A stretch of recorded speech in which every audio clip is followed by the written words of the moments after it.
Yo, what is up, everybody? This is smoothbrainquant. I have a strategy to share with you. Here's the deal. YouTube won't let me upload videos over a certain amount of minutes long because I'm new, so I'm gonna just bang right through this. There's tons more information on the substack though, which is where you can get this code.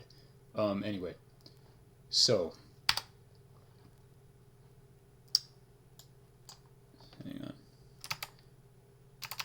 Gonna go real quickly.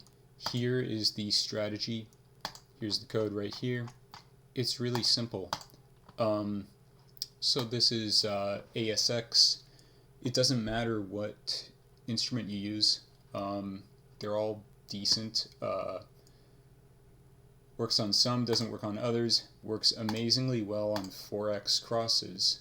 I'm just clicking through them. You can see how they're going. What you really want to look at is the average P&L in here.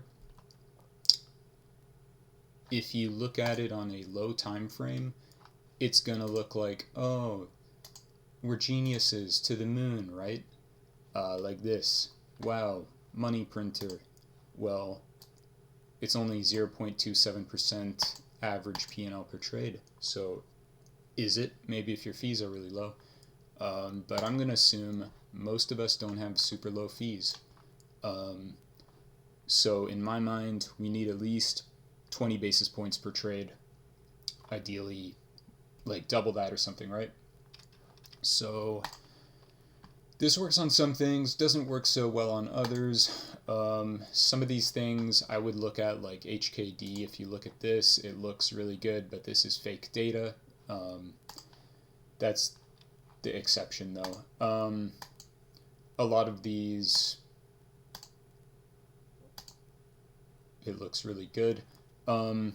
Here's the back test. I accidentally found this on TradingView, so I really quickly backtested it in Python. Here I just downloaded some daily data from TradingView. Here, wait, above this, I'm basically just stacking some SMAs and EMAs to make Bollinger Bands.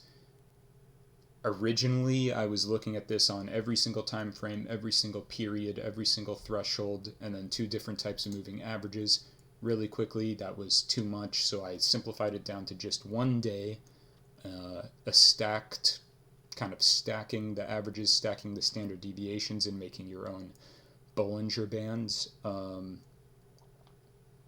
I have an explanation breaking down, really why would you want to use an EMA versus an SMA and what is it, especially if you're stacking them together. Are you averaging the averages? What does it mean? A bit too long to get into right now. So anyway, this is the backtest. You get this code if you go to Substack. So we're running this. Here is the P&L for, where are we? Hang on, pause. Okay, we're back. Here's the notebook, running it. You get this notebook on Substack. So here we're stacking together. Where are we, dude? Where are we? Oh my god.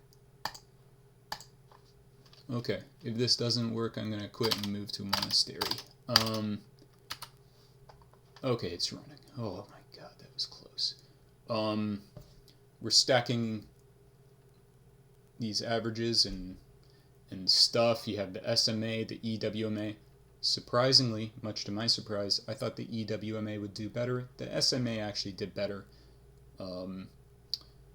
Unadjusted P&L is just raw percentage change, so bonds, FX, anything with small percentage changes gets completely run over by stuff like crypto and stocks.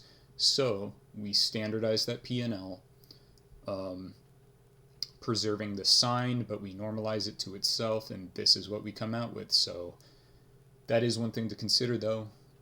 The normal macro instruments, FX and bonds, kind of do better here. Futures do better than stocks and crypto on this. These are the fast periods and a threshold of 3. I'm not shifting it. I'm looking at it on the same day. Here I do shift it and the results are worse. Spoiler alert. But that's something to consider. Here I'm going really wide, really high frequency, big threshold. This is really infrequent. Really infrequent, but good returns. And then this is the same thing with shifting, which actually comes out better.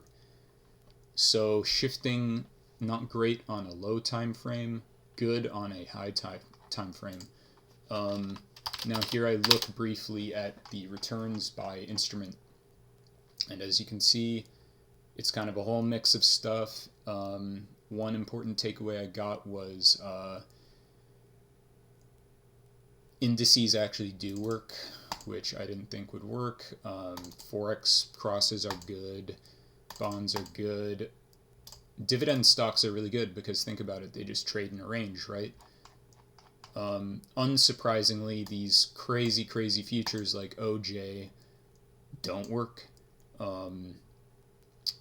Tesla, I thought I had Tesla, not really so good. Doge, obviously not going to work. So this is a mean reversion strategy. Back over to TradingView. Let's click through these. So I was doing my best to replicate it in here. I'm more of a Python guy though. What you get with this indicator is basically, it's no different than Bollinger Bands. You just specify a couple of periods to stack together and a threshold. And now we can just click through stuff to our heart's content, right? So here's SPX. It's not going to give you that many trades. It's not even going to give you a trade every 5 years. It's going to give you boom 2018, boom 2020, boom 2025. But all those trades are profitable. Same thing for the other indices. Nikkei is really nice because it's, mean reverting and stuff. More mean reverting than the, what the fuck? I didn't see that the first time. That's just silly. Yeah, so the indices actually work. Crypto, not so good, right? Why? Because it trends. This is mean reversion. I'm sure you can finesse it to get a different result. Anyway, gotta move on. Forex, I wouldn't look at the majors, wouldn't bother with it. Forex crosses, specifically the yen, very nice. Especially this. You can look into the trades and kind of understand, hey, you're going short here. You're holding for like 3 months and then it comes good, right? You're longing here. After a month it comes good. Long, close. Short, you're holding for a long time.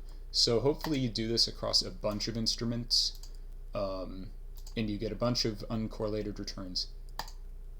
Gold, not surprisingly, gold trends, so you don't get anything there. Silver, surprisingly, depending on your params, does have some returns, but silver's a bit scary, isn't it? Futures, kind of nice. In our Python backtest, it showed that oil did not work, but it does show that it does work here. Brent works. Nat gas, depending on your params, nat gas can be nice.